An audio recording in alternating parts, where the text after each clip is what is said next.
I put this up there so that I will know when I'm downloading which video is which.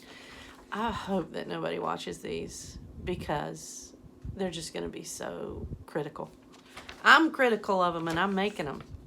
Okay, so remember what we talked about last time was that you have these 4 things to juggle. When you go out to take a photo, see a good shot, boom, these are the things you need to focus on.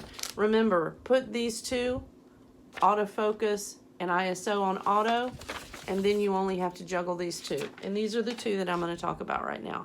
I may have to split them up depending on how long it takes me. Okay, so remember the aperture is, I have my picture over there.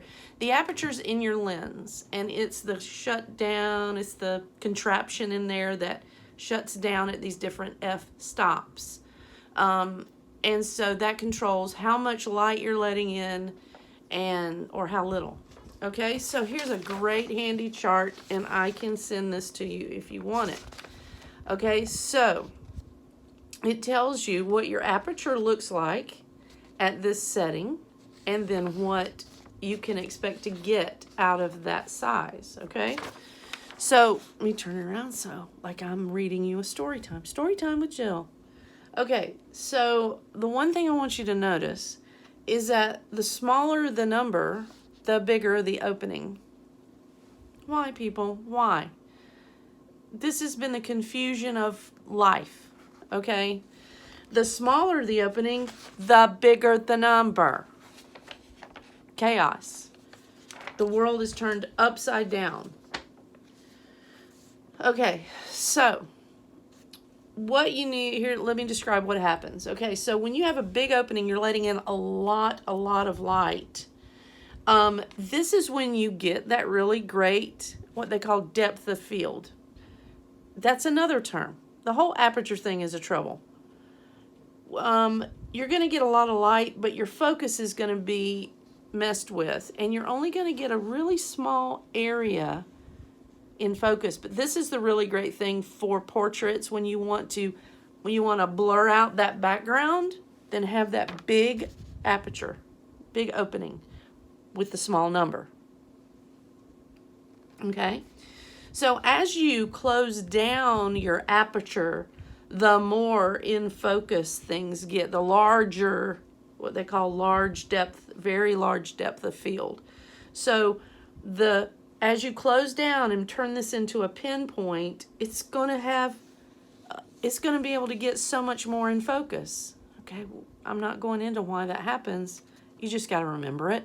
Okay, so let me break it down for you. When you're out taking photos of landscapes and you want the whole thing in focus, get you a tiny aperture with a big number. Set your camera to that. Now, there's so much in landscape photography that I'm not going to go into right now, but just your basic little quick start guide. If you're taking a landscape, get a small aperture with a large number, and you're going to get more of it in focus. When you're doing a portrait, or let's say you're taking photos at Christmas time and you want to get that bulb with all that cool bokeh, the blurred out lights in the background, get you a big aperture with a tiny number, and then you're going to get just a really nice small area in focus, and then in between. So when you go to take a photo, think about what you're taking. You're going to say, what's my subject? What do I want to do? What do I want to achieve? Because everybody wants that really nice depth of field, right? Meaning that really blurred out background with that one thing in focus. So that, remember, is going to happen when you have a large aperture opening, but it's called by the tiny number. Okay, so that's one thing. Let me stop this because I'm looking at my time.